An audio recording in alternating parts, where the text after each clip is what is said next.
Paper leak के मसले पर बेरोजगार तय नहीं कर पा रहे हैं कांग्रेस और बीजेपी में कौन सांपनाथ है कौन नागनाथ है, मगर इसके बावजूद युवा विधायक मनीष यादव कांग्रेस के लगातार पेपर लीक जैसे मसलों पर विधानसभा में सक्रिय रहते हैं। इनसे बातचीत करते हैं। ये बड़ा मसला है जो आप उठा रहे हैं। इंटरव्यू को लेकर शुरू से ही गड़बड़ियों का अंदेशा रहा है। रामू रायका ने भरे मंच से कहा कि मैं इंटरव्यू में ऐसे ही पास कर देता हूं।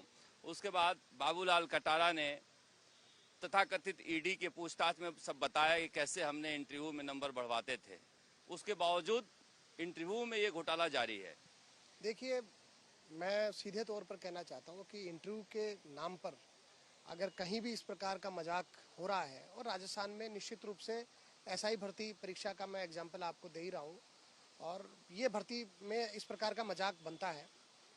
जब दिल्ली ने, राजस्थान के अलावा 5 राज्यों ने ग्रुप बी की जितनी एग्जाम्स है, जितनी परीक्षाएं, उनमें इंटरव्यू को खत्म कर दिया, समाप्त कर दिया। तो मैंने आज सदन में स्थगन प्रस्ताव के माध्यम से बात रखी है कि इंटरव्यू को समाप्त किया जाए। जितनी जो ग्रुप जो बी है वहाँ की एग्जाम में साक्षात्कार होना ही नहीं चाहिए। लिखित परीक्षा एक पारी में, वो भी एक पारी में, क्योंकि अभी 5-6 अप्रैल 2026 को ही हमारी एसआई भर्ती परीक्षा प्रस्तावित है और 2 पारियों में प्रस्तावित है। मैं आपको बताना चाहता हूँ कि 2 पारियों में एक जो प्रश्न पत्र का जो स्तर है वो समान नहीं होगा, और जब समान नहीं होगा तो फिर नॉर्मलाइजेशन लाया जाएगा और उसमें किसी के नंबर बढ़ेंगे, किसी के घटेंगे। तो ये नौजवानों के साथ न्याय नहीं है। आज मैंने सदन में इस बात को पुरजोर तरीके से रखा है कि हमारी जिम्मेदारी बनती है कि एक हम निष्पक्षता के आधार पर परीक्षा कराएं, और ग्रुप बी की जितनी एग्जाम्स हैं, मैं 8 से 13 का एग्जाम्पल आपको दे रहा हूं। कांग्रेस की सरकार भी निश्चित रूप से उस समय थी, और मुझे अच्छे से याद है कि व्याख्याता, जो स्कूल व्याख्याता में इंटरव्यू उस समय नहीं था, और आज की समय में हमको तय करना पड़ेगा, कांग्रेस, बीजेपी, तमाम दलगत राजनीति से ऊपर उठ करके हमको तय करना पड़ेगा कि हम नौजवान के साथ सही करें, न्याय करें। और जिसमें विवाद उत्पन्न होता है, भ्रष्टाचार की स्थिति कहीं ना कहीं देखने को मिलती है, वो इंटरव्यू की वजह से मिलती है। और इसमें ये तय करना पड़ेगा कि जितनी परीक्षाएं हैं एसआई भर्ती से लेकर के ग्रुप बी की जितनी परीक्षाएं हैं, उसमें इंटरव्यू को समाप्त करना चाहिए। मैं आपको सुन रहा था विधानसभा में, आप जब बोल रहे थे तो हमारी अपेक्षा थी कि बाकी लोग भी इसका समर्थन करेंगे, बड़े सन्नाटे के साथ आप बोलकर बैठ गए। क्यों नहीं सारे विधानसभा के सदस्य इस तरह के विचार रखते हैं? क्योंकि ये तो छात्रों, बेरोजगारों से जुड़ा हुआ मसला है। मैंने आपको पहले भी बताया कि मैंने सदन में सबके बीच में ये बात कही कि हमको दलगत राजनीति से ऊपर उठ करके इस विषय में समझना पड़ेगा, सोचना पड़ेगा और ये निर्णय करना पड़ेगा। कोई भले ही कहे, बीजेपी पहले कहती थी कि हम आ जाएंगे तब आरपीएससी भंग कर देंगे, तमाम बातें करने से काम नहीं होगा, भले ही कोई दल के व्यक्ति हो, हमें निर्णय करना पड़ेगा। और आज आप जैसा सन्नाटे की बात कर रहे हैं, तो सदन का अपना वो है, मैंने सबको साथ लिया है उसमें, और मैंने सबको ये निवेदन किया है कि इस विषय में गंभीरता के साथ में हम नौजवान के साथ न्याय करने की स्थिति में बने। और वो तभी हो पाएगा जब हम ये कठोर निर्णय ले पाएंगे कि बी ग्रेड तक के जितने एग्जाम्स हैं, जितनी परीक्षाएं हैं, उनमें इंटरव्यू को समाप्त किया जाएगा और लिखित परीक्षा एक पारी में होगी, और उसकी जो पारदर्शी जो परिणाम के आधार पर ही सिलेक्शन होंगे, तब जाकर के प्रदेश में नौजवानों के साथ न्याय होगा। अन्यथा न्याय नहीं होने वाला और हम एक दूसरे के ऊपर आरोप लगाते रहेंगे। एक दूसरे ही नहीं, सरकार के अंदर ही जो मंत्री हैं किरोड़ीलाल मीणा, उन्होंने मुख्यमंत्री को चिट्ठी लिखी है कि बाबूलाल कटारा की जांच नहीं हो पा रही है, शिवसी राठौड़ की जांच नहीं हो पा रही है, बाकी जो दीपक उप्रेती की जांच नहीं हो रही है, जांच ही नहीं हो रही, उनका कहना है। खुद मंत्री ही कह रहे हैं अपनी सरकार के खिलाफ। मैं ये कहना चाहता हूँ कि आज के समय में जो राज्य में जो भारतीय जनता पार्टी के लोग हैं, मुख्यमंत्री जी हैं, तमाम मंत्री हैं, तमाम उनका राजनीतिक दल आज सरकार में है, मैं ये कहना चाहता हूँ कि बातें करने से कुछ नहीं होगा, निर्णय करने पड़ेंगे, कठोर निर्णय करने पड़ेंगे। जो दोषी है उन पर कार्रवाई करनी पड़ेगी। केवल थोते कोरे भाषण देने से काम नहीं चलेगा। आज के समय में जरूरत है नौजवान के साथ न्याय करने की, आज के समय में जरूरत है एक नजीर पेश करने की, और हम एक दूसरे पर आरोप लगाते रहें और ये काम ऐसे ही चलता रहे तो इससे काम नहीं चलने वाला। कोई नाम हो, कैसे भी नाम हो, आपको निर्णय करना पड़ेगा। और पूरा जो विपक्ष है आज एकजुटता के साथ इनको कह रहा है कि किसी भी तरीके से आप ये सारी जांच करके जो भी दोषी है उन पर कार्रवाई करें, लेकिन आप बार बार थोथे भाषण नहीं दे। आप आरपीएससी को भंग करने की बात कर रहे थे, तो आप आरपीएससी का पुनर्गठन करने की, उसको जिस प्रकार से जो व्यवस्था सुधारने की बात कर रहे थे, आप कहां पर खरा उतर पा रहे हैं? आप तो बिल्कुल खरा नहीं उतर पा लोग रहे। कहते हैं कि नेता सब मिले हुए हैं क्या? ये आपस में आरोप तो लगा रहे हैं लेकिन कुछ हो नहीं रहा है। नहीं, मैं आपको ये बात कहना चाहता हूं कि जो जिम्मेदारी से अपनी बात कहता है, पूरे विपक्ष ने बात कही है। पेपर लीक की बात पर हमने कही है। इस समय इस राज्य में जो 2 साल में जो पेपर लीक हुए, उनका मैंने राज्यपाल के अभिभाषण पर मैंने बोला है कि कैसे राजस्थान में नीट का जो प्रश्न पत्र था वो खुला मिला, राजस्थान में खुला मिला।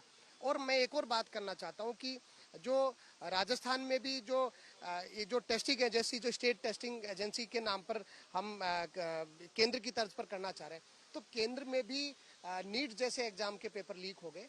तो टेस्टिंग एजेंसी बनाने से, नाम बदलने से, नाम बनाने से कुछ नहीं होगा। आपको, मैं दोबारा आपके प्रश्न पर आना चाहता हूं कि आपने कहा कि सब लोग मिले हुए हैं क्या? मैं कहना चाहता हूं कि ऐसा नहीं होना चाहिए, ऐसा है भी नहीं। लेकिन हमको जब ऐसी बात आती है, नौजवान के भविष्य की बात आती है, राजस्थान में नौजवानों के साथ, उनके भविष्य के साथ खिलवाड़ नहीं हो, उस विषय में सब लोगों को दलगत राजनीति से ऊपर उठ करके एक जगह पर निर्णय करके सही क्या निर्णय हो सकता है और नौजवान के हित में क्या हो सकता है। क्योंकि अल्टीमेटली जो लोग आज सत्ता में है, जो विपक्ष में है, राजस्थान की 8 करोड़ की जनता ने उनको चुना है। राजस्थान के 8 करोड़ की जनता की अपेक्षाओं पर खरा हम तब उतर पाएंगे जब सब एकजुटता के साथ में नौजवान के भविष्य के साथ में सही निर्णय करेंगे। एक मुख्यमंत्री जी बार बार कहते हैं कि सरकार बनते ही सबसे पहले मैंने एसआईटी का गठन किया। आपने किसी ऐसी एसआईटी का नाम सुना है क्या जिसका गठन हुआ हो? मैं आपको बताना चाहता हूँ, केवल थोथे भाषण, कोरे भाषण करने से काम नहीं चलेगा। आपने जो अपने मैनिफेस्टो में, अपने प्रेस कॉन्फ्रेंस, कई ट्वीट इनके नेताओं के हैं कि ये बहुत सुधार की बात करते थे, लेकिन आज वो जमीन पर नहीं उतर पा रहे। तो आज एसआईटी की जो बात कर रहे हैं कि एसआईटी का गठन करके हम इस प्रकार की वो करेंगे, ओएमआर सीट पर आप एसआईटी गठन कर दो ना। वो आपका इंटरव्यू मैंने देखा था, जो कर्मचारी चयन बोर्ड के वो कह रहे थे कि हम ओएमआर सीट को डिस्ट्रॉय करना चाह रहे हैं। तो ओएमआर सीट को जब डिस्ट्रॉय आप कर देंगे तो फिर एसआईटी के गठन में ओएमआर सीट की जांच कैसे हो पाएगी? मैं तमाम बातों पर एक बात बोलना चाहता हूं कि राजस्थान के नौजवान के साथ अगर न्याय करना चाहते हैं तो हमारा विपक्ष एकजुटता के साथ सरकार के साथ खड़ा है। हम न्याय चाहते हैं। चिट्ठी लिखी है किरोड़ीलाल मीणा ने, उनसे लिखा है कि बाबूलाल कटारा ने बताया है कि शिव सिंह राठौड़ के समय ओएमआर सीट बदली जाती थी और शिव सिंह राठौड़ जी के बारे में कहा जाता है कि बीजेपी के बड़े नेताओं के बेहद करीबी हैं। वसुंधरा राजे ने उनको बनाया था, उनके खिलाफ कोई जांच हो ही नहीं सकती। मैं कहना चाहता हूं कि जिन जिन पर इस प्रकार के आरोप हैं उनकी पूरी जांच होनी चाहिए, दूध का दूध, पानी का पानी होना चाहिए। और ओएमआर सीट जैसा बड़ा घोटाला राजस्थान के नौजवानों के साथ अन्याय है, अत्याचार है, वो उसकी परतें खुलनी चाहिए और जनता के सामने सच आना चाहिए, और ताकि नौजवान को विश्वास हो पाए, उसको ये भरोसा हो पाए कि राजस्थान में कोई भी परीक्षा होगी ईमानदारी के साथ होगी। राजस्थान में किसी प्रकार का जो भ्रष्टाचार है वो भर्ती परीक्षाओं में नहीं होगा। और जो अनर्गल तरीके से हम भर्ती परीक्षाओं को जटिल बनाते जा रहे हैं, भले ही 2 पारियों में करा करके, इंटरव्यू के आधार पर करा करके, इनका सरलीकरण किया जाएगा। और ग्रुप बी का जो मूल मुद्दा मेरा आज के स्थगन का था कि ग्रेड बी तक के जितनी परीक्षाएं हैं उनमें इंटरव्यू को समाप्त किया जाएगा। आपके प्रदेश अध्यक्ष जी कह रहे हैं कि अगर जांच करा रहे हैं भजन लाल जी की सरकार तो उनकी सरकार गिर जाएगी। हमारे अध्यक्ष जी ने कहा है तो निश्चित रूप से कोई ना कोई ऐसी बात होगी, लेकिन मेरा ऐसा मानना है कि राजस्थान का नौजवान, राजस्थान की 8 करोड़ की जनता, आप ये देखेंगे कि बहुत कम अंतर जो है, 8 लाख वोट से कम अंतर बीजेपी और कांग्रेस में रहा है। राजस्थान में लोगों ने 8 लाख मत बीजेपी को ज्यादा दिए, 8 लाख कम कांग्रेस को मिले हैं। तो ऐसी स्थिति में 8 करोड़ की जनता पूरी, अगर हम देखें तो पूरी राजस्थान की जनता हर दल की है। हम सबको ये समझना पड़ेगा और ये निर्णय करना पड़ेगा। आज सत्ता में भारतीय जनता पार्टी है, आज निर्णय करने की कलम जो है वो इनके हाथ में है, इनको निर्णय करना चाहिए।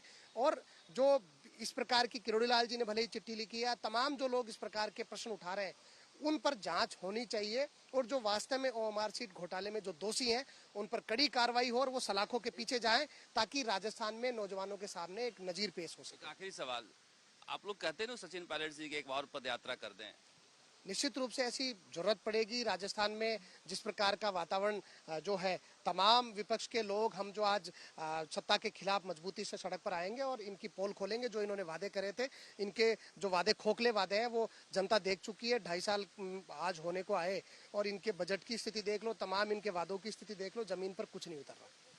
मनीष यादव बात कह रहे हैं कि परीक्षा रिफॉर्म जरूरी है और इंटरव्यू को लेकर जिस तरह से गड़बड़ियां सामने आई है, अब वक्त आ गया है कि यह फैसला लिया जाए, क्योंकि प्रधानमंत्री नरेंद्र मोदी ने लाल किले के प्राचीर से घोषणा की थी कि अमुक अमुक नौकरियों में इंटरव्यू नहीं होना चाहिए। इसके बावजूद बाकी राज्यों ने खत्म कर दिया, मगर इसके बावजूद राजस्थान में इंटरव्यू जारी है।